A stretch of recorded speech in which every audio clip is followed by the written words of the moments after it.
ভূতাত্ত্বিক অবস্থানগত কারণে ভূমিকম্পের উচ্চ ঝুঁকিতে রয়েছে দেশের উত্তর পূর্বাঞ্চলের জনপদ সিলেট।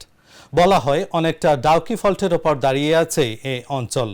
গেল 2 বছরে 2.8 থেকে 4.5 মাত্রার অন্তত 7টি ভূমিকম্পের উৎপত্তি স্থল ছিল সিলেট। ঝুঁকির পাশাপাশি আতঙ্কে রয়েছেন সিলেটবাসী। সিলেট থেকে মুহাজিরুল ইসলাম রাহাতের পাঠানো তথ্য ও চিত্রে ডেস্ক রিপোর্ট। সিলেটে 2011 সালে টানা কয়েক দফা ভূমিকম্পের পর তড়িঘড়ি করে ঝুঁকিপূর্ণ ভবনে জরিপ করা হয়। নগরীর Surma market, city super market, Madhuban super market, সমবায় মার্কেট, মিতালি ম্যানশন, রাজা ম্যানশন সহ 23টি ঝুঁকিপূর্ণ ভবন বিশেষজ্ঞরা ভাঙার নির্দেশ দিলেও ভবন মালিকরা রং বদল আর ঘষা মাজা করেই কার্যক্রম চালিয়ে যাচ্ছে।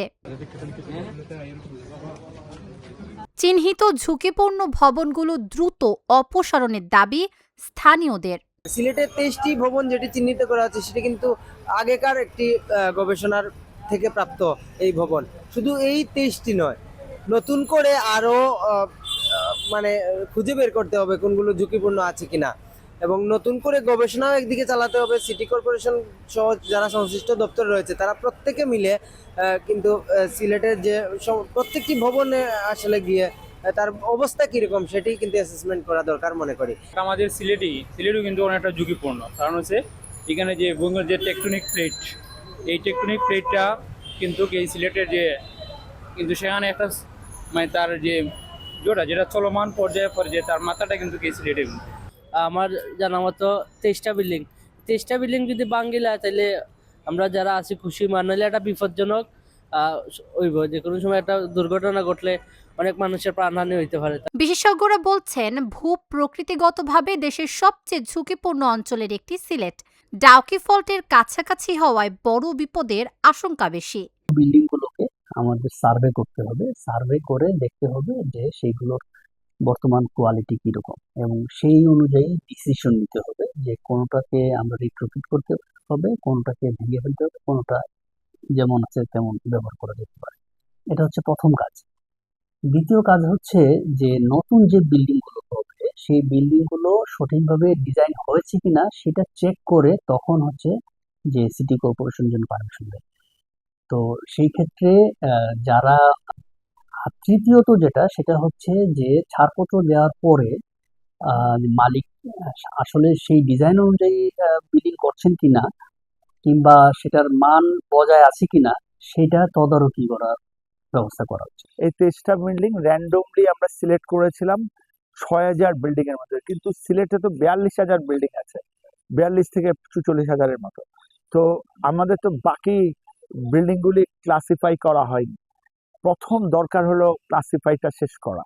এটা 3 থেকে 4 মাসের মধ্যে ক্লাসিফাই শেষ করে, হ্যাঁ, আমাদের কাছে ওভারঅল যেসব বিল্ডিং গুলি হাঁটতে হাঁটতে মনে হয়েছে যে না এটা একটু ভয়ঙ্কর অবস্থায় আছে, আমরা সেটা করেছি।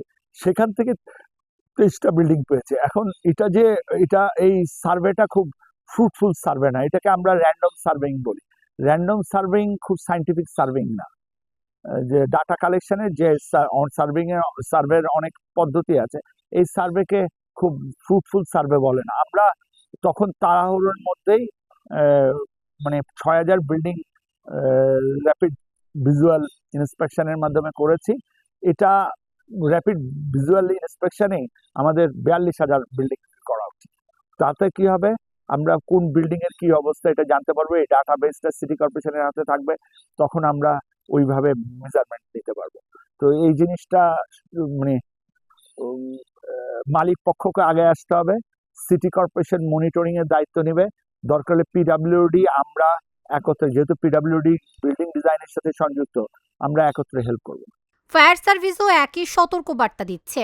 অপরিকল্পিত নগরায়ন এই ঝুঁকি আরও বাড়াচ্ছে। এখন যে ভবনগুলো হচ্ছে, নগরায়ণ হচ্ছে, সেগুলো পরিকল্পিতভাবে নগরায়ণ করতে হবে যেন রাস্তাগুলো প্রশস্ত থাকে। আর বিল্ডিং কোড মেনে তো করবেই, ভূমিকম্প সহনশীল বিল্ডিং যাতে ভবন নির্মাণ করে সেটা হলো আরও ভালো হয়। এটা যে ভূমিকম্প সহনশীল বিল্ডিংটা যদি হয় 25% হয়তো বা, আমার অ্যাকুরেট আমি বলতে পারবো না, হয়তো বা 25% বেশি ব্যয় হবে, কিন্তু ভূমিকম্প সহনশীল 6.5 কাছাকাছি, 7.5 কাছাকাছি রিক্টার স্কেল পর্যন্ত সহনশীল হইতে পারে। যদি 25% বেশি ব্যয় করে ভবনের মধ্যে। এখন পরিকল্পিতভাবে পুরাতন যেগুলো আছে সেইগুলার পাশ দিয়ে রাস্তাগুলো যেন পুরান রাস্তাগুলো যেন একটু প্রশস্ত করার ব্যবস্থা করা যায়, কারণ দিন দিন তো জনবল বাড়বে। বছর আগে কেমন ছিল আপনারাই জানেন, এখন 10 বছর পরে কী অবস্থা হয়েছে, আরও যদি 10 বছর 20 বছর পরে কি হবে, এই জন্য 50-100 বছরের পরিকল্পনা করে ভবনটাকে সাজাইতে হবে। ঝুঁকিপূর্ণ ভবনগুলোর কাগজপত্র যাচাই করে পরবর্তী ব্যবস্থা নেওয়া হবে বলে জানিয়েছে সিটি কর্পোরেশন। কিছু ভবন কিছু সুপারিশ ছিল তারা ইমপ্রুভ করেছে করে সিটি কর্পোরেশন তারা সার্টিফিকেট কিভাবে জমা দিয়েছে সেটা আমাদের দেখতে হবে। আর সেটা জাতীয়ভাবে আসলে এটা একটা কমিটি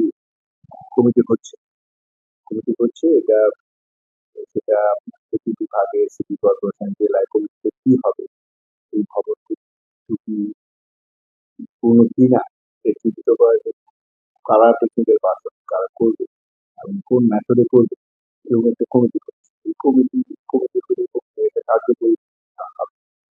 সেই কার্যকরী কমিটি কাজ করে বিনিয়োগ করবে। ভূমিকম্প ঝুঁকি মোকাবেলায় প্রস্তুতির ঘাটতি আর ঝুঁকিপূর্ণ ভবন অপসারণে ধীর গতি বাড়াচ্ছে উদ্বেগ।